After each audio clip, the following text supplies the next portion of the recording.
ఆంధ్రప్రదేశ్ రాజధాని అమరావతి విషయంలో వైఎస్ జగన్మోహన్ రెడ్డి తీరు మొదటి నుంచి వివాదాస్పదం కిందనే ఉంది. దూడని జీకమనుడు, బర్రెని దన్నమనుడు ఇట్లనే ఉంది ఆయన వ్యవహారం. ఎందుకంటే ఒకవైపు అమరావతికి వ్యతిరేకం కాదని చెప్తూనే ఉంటాడు, ఇంకోవైపు అమరావతి మీద తనకున్న వ్యతిరేకతని బహిరంగంగానే బయట పెట్టుకుంటాడు. అమరావతి మీద ఆంధ్రప్రదేశ్ అసెంబ్లీలో తీర్మానం, ఆ తర్వాత పార్లమెంట్లో ఏపీ పునర్విభజన చట్టంలో చిన్న మార్పు, ఈ రెండిటి మీద మాజీ సీఎం జగన్మోహన్ రెడ్డి మాట్లాడుతూ ఎటకారంగా మా విగన్ అనేది ఒక ప్రతిపాదనని తెర మీదకి తీసుకొచ్చాడు. అది నిజంగా వెటకారంగా అన్నాడా లేదంటే నిజంగా అన్నాడో తెలియదు, కానీ టీడీపీ క్యాంపు చేతిలో ఘోరంగా ట్రోల్ అవుతున్నాడు. మచిలీపట్నం నుంచి ఎంఏ తీసుకోండి, విజయవాడ నుంచి విఐ తీసుకోండి, గుంటూరు నుంచి జియుఎన్ తీసుకోండి, మా విగన్ అని పేరు పెట్టండి.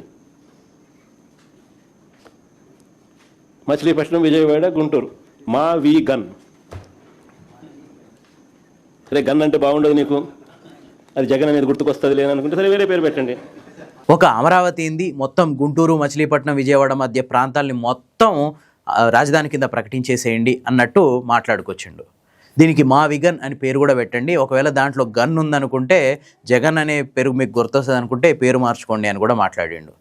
దీని మీద చాలామంది సెటైరికల్గా మాట్లాడుతున్నారు. అంతెందుకు చీరాలను కూడా కలిపేసి మొత్తం మావి చిగురు అని పేరు పెట్టుకోండి అన్నట్టు సెటైరికల్గా మాట్లాడుతున్నారు. ఇది నిజంగా జగన్ పనికిమాలిన విజనో లేదంటే ఎటకారంగా అన్నాడో తెలియదు, కానీ మొత్తానికి టీడీపీ సోషల్ మీడియా చేతిలో అడ్డంగా బుక్ అయ్యిండు. ఆయన అధికారంలో ఉన్నప్పుడు 3 రాజధానుల పేరుతో చేసిన వ్యవహారం వల్ల ఒక్క బోర్ల పడ్డా కూడా ఇప్పటికీ జగన్లో మార్పు వచ్చినట్టుగా అనిపిస్తలేదు. అంతేకాదు, ఈ ఏపీ రాజధాని విషయంలో జగన్ వైఖరి ఎప్పుడూ స్ట్రైట్గా లేదు, అట్లాగే ఫెయిర్గా కూడా లేదు. 2014లో తను ప్రతిపక్షంలో ఉన్నప్పుడు అమరావతికి ఓకే అన్నాడు. అప్పట్లో టీడీపీ గవర్నమెంట్ అమరావతిని రాజధానిగా ప్రకటించినప్పుడు ఓకే మాకు ఓకే, అమరావతిని రాజధానిగా ప్రకటించడం అన్నాడు.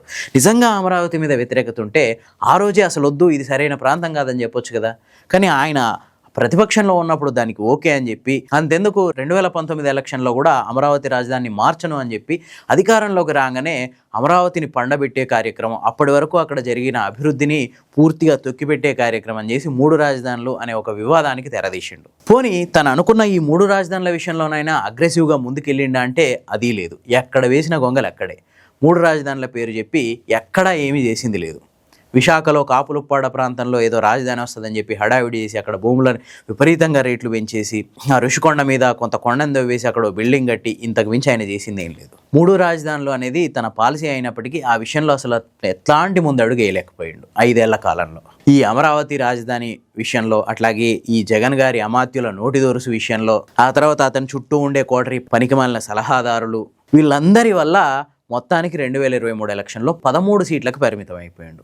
చెప్పుకోవడానికి గొప్పగా 40% ఓట్లు వచ్చినాయని చెప్పుకున్నా వాస్తవానికి భారత ప్రజాస్వామ్యం ప్రకారం అతనికి వచ్చింది 11 సీట్లే. జనం దృష్టిలో అదే బయటికి కనిపిస్తుంది. కానీ జగన్ వ్యవహారం నిన్న అమరావతి మీద పెట్టిన ప్రెస్ మీట్ని చూసిన తర్వాత జగన్కి ఇప్పటికైనా బలమైన ప్రతిపక్ష నేతగా కూడా నిలబడాలనే ఉద్దేశం లేనట్టు కనిపిస్తుంది. అంతేకాదు, భవిష్యత్తులో అధికారంలోకి వచ్చే ఉద్దేశం అసలే కనిపిస్తలేదేమో అనిపిస్తుంది. మచిలీపట్నం నుంచి ఎంఏ తీసుకోండి, విజయవాడ నుంచి విఐ తీసుకోండి, గుంటూరు నుంచి జియుఎన్ తీసుకోండి, మా విగన్ అని పెట్టండి. ప్రమాణమైన 110 కిలోమీటర్లు క్యాపిటల్ ఏరియాని డిక్లేర్ చేయండి, కారిడార్ కింద క్యాపిటల్ ఏరియాని. ఎందుకంటే నిన్న అమరావతి మీద జగన్ చేసిన వ్యాఖ్యల్ని, ఈ మావిగన్ విషయాన్ని టీడీపీ క్యాంపు చాలా బలంగా జనంలోకి తీసుకెళ్తుంది, చాలా వ్యతిరేకంగా జనంలోకి తీసుకెళ్తుంది. ఈ విషయంలో టీడీపీ సక్సెస్ అయింది కూడా. ఈ జగన్ మావిగన్ వచ్చిన ఆ వీడియోల కింద వచ్చిన కామెంట్లు చూస్తే ఒక్కటి కూడా పాజిటివ్గా లేదు.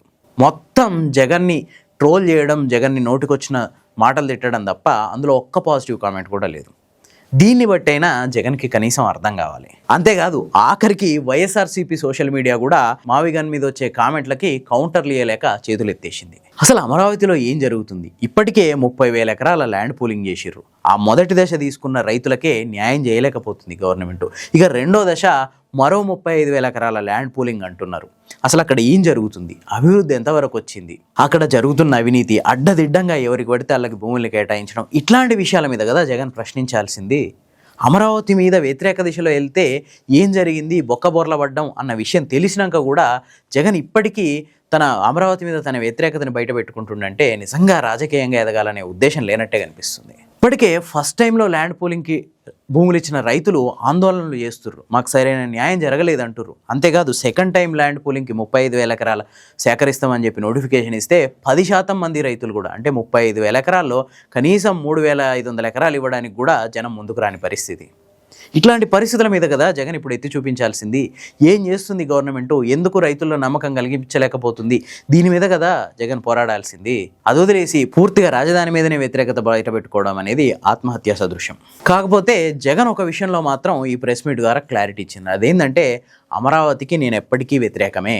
అంతేకాదు అసెంబ్లీ తీర్మానం అట్లాగే పార్లమెంట్లో చట్టంలో మార్పు చేయడం ద్వారా అమరావతిలో అంగుళాన్ని కూడా ఎవరూ కదపలేరు అని చంద్రబాబు చెప్తున్న మాటలు పూర్తిగా అబద్ధం అనే విషయాన్ని కూడా జగన్ జనంలోకి బలంగా తీసుకుపోగలిగిండు. భవిష్యత్తులో నేను అధికారంలోకి వస్తే ఇట్లాంటి తీర్మానాన్ని ఇంకోటి చేయలేనా, భవిష్యత్తులో నేను అధికారంలోకి వస్తే ఇదే పార్లమెంట్లో ఆ చట్టాన్ని మళ్ళీ మార్పించలేనా అన్న మాటలు కూడా మాట్లాడిండు. ఇవన్నీ అమరావతి మీద జగన్కున్న వ్యతిరేకతను బయటపెడుతున్నాయే తప్ప ఇంకోటి కాదు. అంతేకాదు అమరావతి అనేది రాష్ట్ర ప్రజల మెడకి గుదిబండ కింద మారబోతుందని, రాష్ట్ర సంపదనంతా తెచ్చి ఇక్కడనే పెడితే మరి రాష్ట్రంలో మిగతా ప్రాంతాల పరిస్థితి ఏందని కూడా ప్రశ్నించండు. కుక్క వెన్నుకి ఒక పొడవైన కర్ర కట్టి దానికి ముందల ఒక బొక్క నేలాడదీసి ఆ బొక్క కోసం కుక్కను ఎట్లా ఉరికించాలి అన్న విషయం జగన్కి తెలవనంత కాలం మరోసారి ముఖ్యమంత్రి కాలేడన్న విషయం ఈ ప్రెస్ మీట్లో చాలా క్లియర్గా తెలిసిపోయింది. అమరావతి మీద తన పాలసీని జగన్ ఈ ప్రెస్ మీట్లో చాలా నిక్కచ్చిగా చెప్పిండు. ఇక తేల్చుకోవాల్సింది ప్రజలే.